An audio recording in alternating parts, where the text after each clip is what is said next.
listening to the IELTS podcast. Learn from tutors and ex-examiners who are masters of IELTS preparation. Your host, Ben Worthington.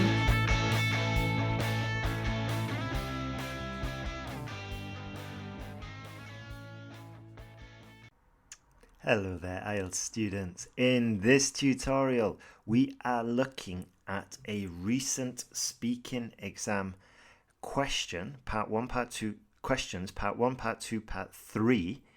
These were seen by a student online. It wasn't our student in this case. And what we're going to do, and these are the new questions, what we're going to do is just go through and I'll give you sample answers. Okay? And I'm going to talk you through what I would say and why I would say it at each stage.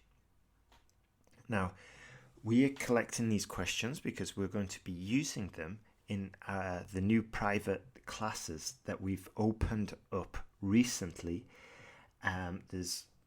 We opened up, I think there might still be a few spaces. I need to check. Might still be a few spaces left. There are coupons for the people who act fast, and I think you can save up to like $150 if you're one of the first ones. So you can go to IELTSPodcast.com /intensive. Or if you just go to the site, or at the top of the site now, we have it live. There's a green banner, and it's like the invitation for students to join our private classes. These are individual. They are very effective. Wen, we recently released an interview that we did with Wen. She was using these classes and she got her speaking score up from like 5.5 to I think a 7 in one exam. And then and as what happens with a lot of IELTS students is that because she's focusing on the speaking so much, the writing score slipped. But fortunately, her university had compassion and said, okay, you got 7.5 in this exam, and then a month later you got 6.5, but in your speaking you got 7, so we'll just accept it, even though it's from 2 different exams. And I was really disappointed by this whole roller coaster, and I said to her, look, still apply, still move forward, explain the situation, because at the end of the day, these universities, they have compassion, they understand the situation of the international student, and it costs you nothing to ask. And this is what I wanted to share with you. And this is like another benefit of having the private tuition, because you learn things like these. And I remember distinctly, I said, look, Wen, you should still apply. I'm going to write you the letter. Okay. And I wrote it, and she did use parts of it, and she used the general idea. I think I may have wrote it too aggressively, but it put her on the right track. She used that letter, she adapted it, she toned it down a little bit because I get a bit excited, I get a bit emotional, and she used it. But the point is, like, when you're doing private classes with an experienced tutor who knows the system, you can get answers to things that you might have thought that were beyond the class. So it's not just help. It's not just help with speaking fluently and accurately. It's not just help with responding quickly and giving systems and methods to respond quickly and accurately. It's not just being able to look at any IELTS Writing Task 2 question and know exactly what to do. There are other benefits. And as I just said, these can range from your university application, from even finding a place to stay in England or in Canada, wherever. Right then, as I said, let's jump into it. My name's Ben Worthington. I'm from the UK. I haven't lived there for 20 years. I'll be going back soon with my family. It's going to be quite exciting. I'm taking my little boy, my wife, and we're going to be settling down in England, in the north, in a little village with the rest of my family, my brother and my sister. So I'm quite excited about that. As any of you will know, moving to a new country isn't easy. But bit by bit, poco a poco, as the Spaniards say, we're getting there. Anyway, let's jump into it. Part 1. So you've gone into the exam, and the examiner has asked to see your ID, and at this point you really want to be listening. In part 1, it's your opportunity to tune in to the accent, tune into how the examiner speaks. It's very unlikely they will be speaking as clearly as I do. I speak crystal clear now. A few verb sounds, a few vowel sounds still clearly come from the north of England. However, on the whole, it's very clear because I enunciate. It's very unlikely the examiner is going to be doing that for you. So in part 1, you tune in.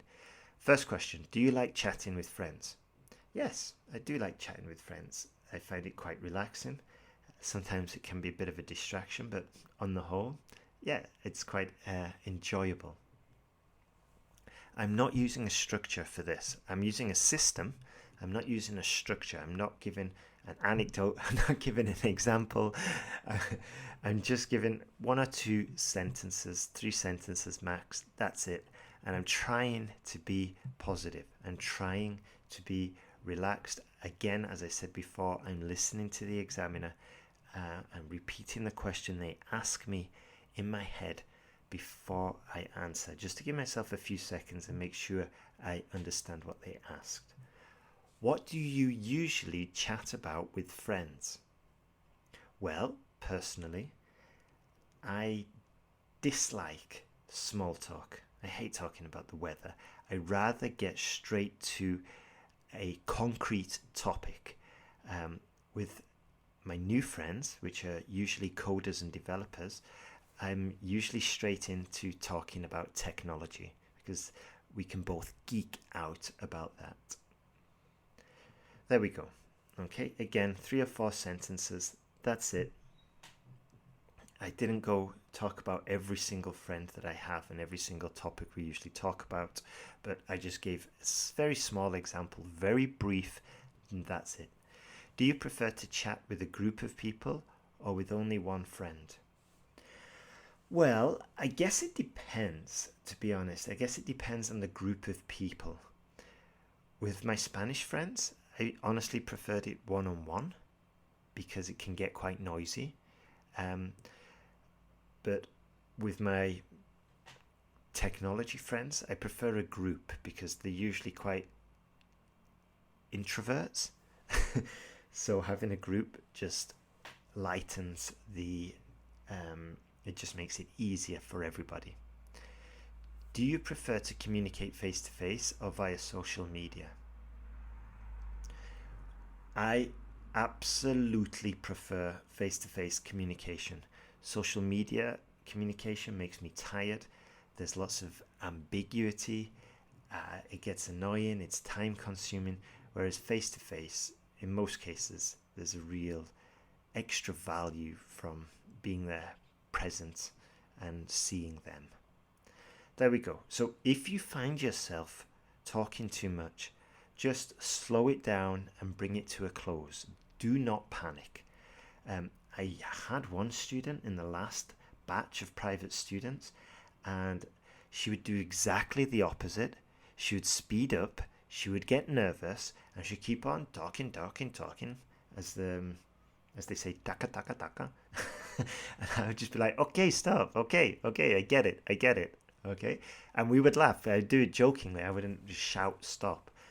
But the key here is just to be aware. Be aware that it's only a couple of sentences. You're not going to get band 9 by your answers that you give in part 1. Part 1, you're warming up, you're getting used to the examiner, you're tuning into their accent, and it's just 2 or 3 sentences. That's it. And on topic, of course. Now, part 2, cue card. Describe a noisy place you have been to. You should say where it is, when you went there, what you did there, and explain how you felt there. So it's quite important here to really follow the structure. What structure are we going to follow? We are clearly going to follow the structure that's given to us by the examiner. That's why they give it to us. So let's jump into it. Describe a noisy place. The noisy place that I went to recently was a cafe in Spain, and it was just on the corner of the street. It was near to where we were staying, and I needed to get out of the house and just get some work done, because at home there were too many distractions. My kid wanted to play with me, my wife was asking me questions, my dad was asking me stuff as well. They all had good intentions, obviously, but I just needed to work.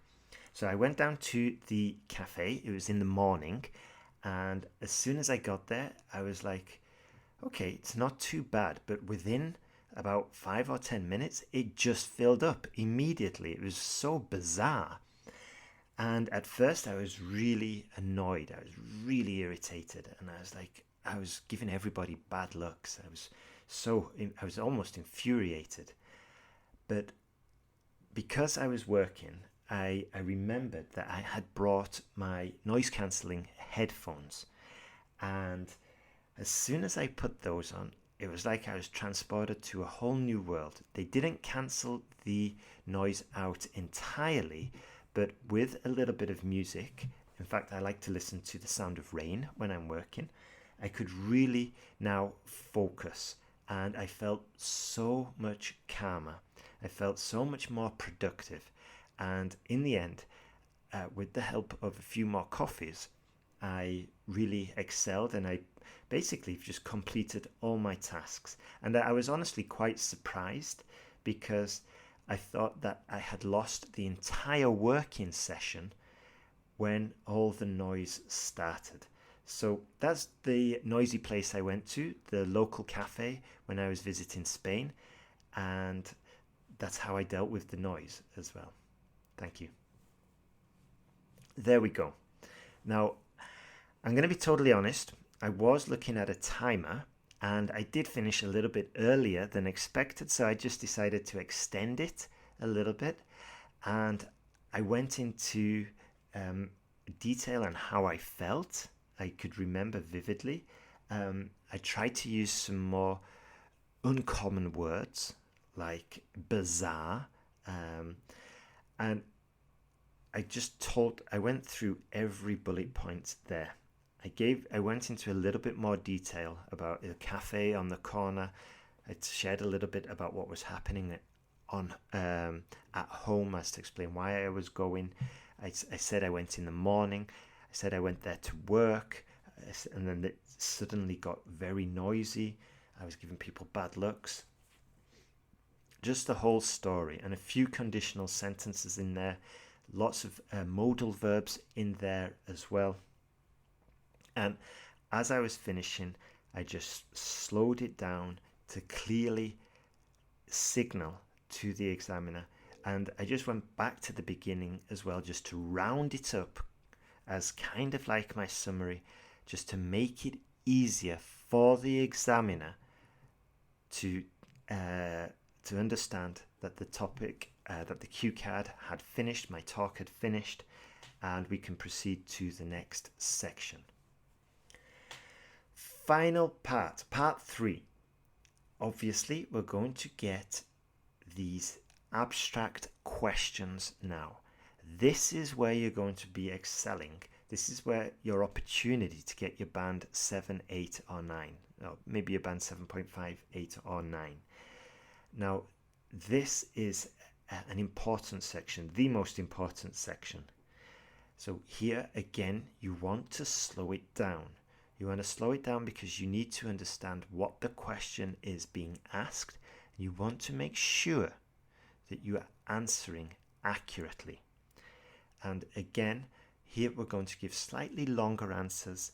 We're going to develop them. These are more sophisticated questions, possibly introduce an anecdote, a hypothetical example. Let's jump into it.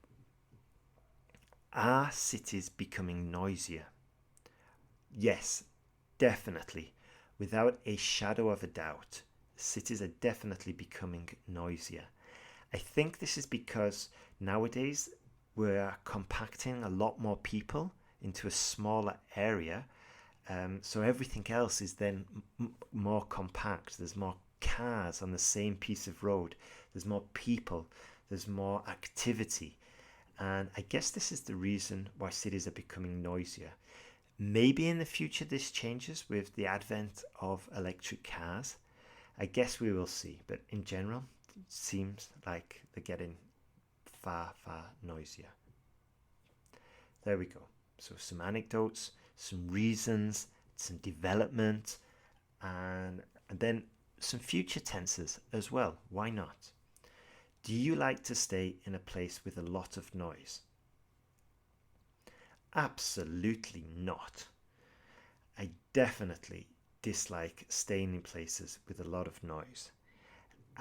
Once I lived in an apartment and they were doing some construction in the next apartment next to mine, and it was annoying. Even with my noise cancelling headphones, the sound of the drills and the workers was still getting through, and I found it so distracting. And in the end, I ended up having to leave where I usually work, in the office, in the spare room, and finding a cafe. And I lost a lot of time for this, so I'm definitely sensitive to noise, and I definitely dislike staying or even working in a place with a lot of noise.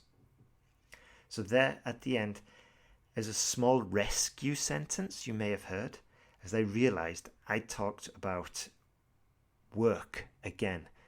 So that's why at the end I said I definitely dislike staying or even working in a place with a lot of noise. It was not the end of the world here. I'm not going to panic. It's fine. And I gave an example of the workers next door with the drills, with the talking and whatnot. It's fine. What kind of noises are there in the area where you live? Well, recently we moved to the countryside, and before this I was living in the city, and you would get the sound of the trams, some shouting in the night time, some social activity, some drunk people. But now, every single day, I hear dogs, and it drives me crazy, because what happens is the dog at the bottom of the street sees somebody walking along the lane, and that triggers the dog next door. The first dog starts barking, which triggers the next dog, which triggers the dog further up. And within seconds, the entire street is alive with the noise of dogs barking. And it's infuriating. I really dislike it because I'm not a big fan of dogs anyway. And now they are invading my soundscape, so to speak. So those are the kinds of noises in my area. There we go. I really wanted just to explain what happened there, give a reason why. I didn't just say dogs. I said, the dog's barking. Why do they bark? Well, it happens because of this. And then when one barks, this and this and this happens. Okay, so like an order of events here. What are the effects of loud noise? Well, I guess it depends on the person. Some people, like my wife, she doesn't seem to be affected that much by noise. I also remember my mum, when I lived at home, I could have my music playing loud all the time in my room, and I know it went through the rest of the house, but she was never ever bothered. So some people are not affected, but ironically, myself, as you probably know by now, I'm quite sensitive to the effects of loud noise. It annoys me. I find it such an invasion of my personal space. So I guess it depends on the person and the level of sensitivity towards noise. There we go. Now that's a very useful tip of it depends. Using it depends opens up the door for you to look at it from different perspectives.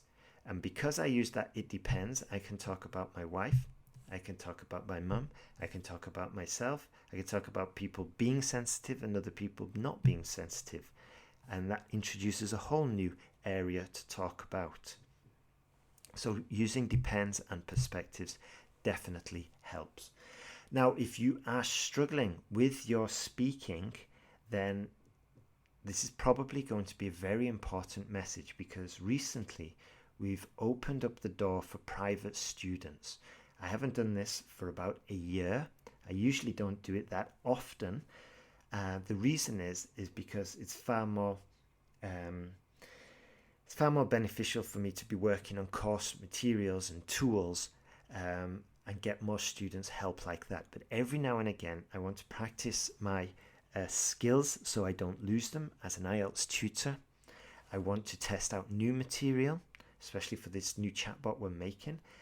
And so basically we've decided to open the door and to fill it up fast. If you apply right now, you can use some coupons where you can save up to get a discount of $150. And these are one-on-one intensive classes where I'm not only sharing tools and insights and advice from my 20 years of teaching experience, but we are also, and this is the important thing, we are also applying them immediately into the class.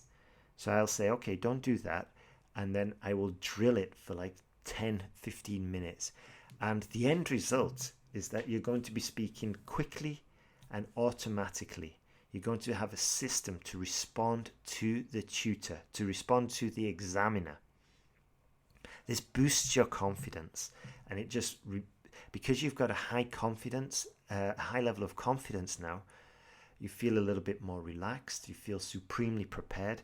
And we all know that when you are relaxed and confident, when you're speaking to your friends in English, for example, you speak on a different level. And this is the level of confidence we usually achieve for our students before they get to the exam.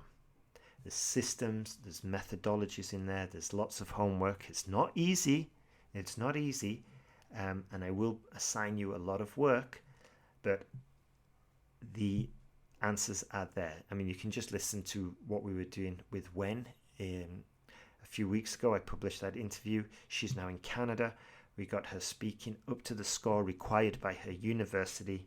And when we chatted, I could still hear elements of what I taught her in her speech. So these skills, they go beyond the IELTS exam. They build you into a confident, clear speaker of the English language, which we all know is invaluable for your career, for your future, be it in a university in Canada, Australia, or England, or a job in Scotland, in New Zealand, or a work visa in Canada. Whatever the situation, these are life skills, and now you've got an excellent opportunity to work on them, to improve them, and in the process pass this IELTS exam and move forward in life.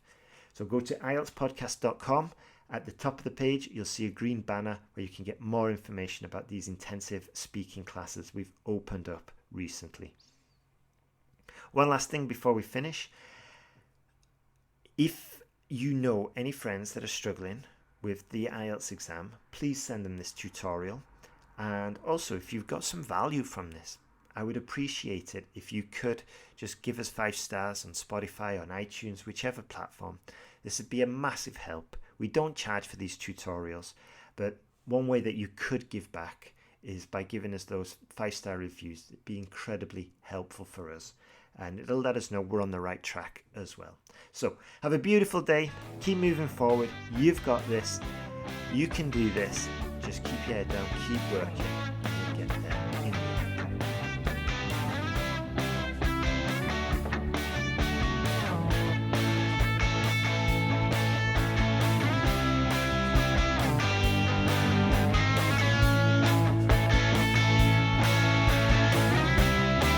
Thanks for listening to IELTSPodcast.com.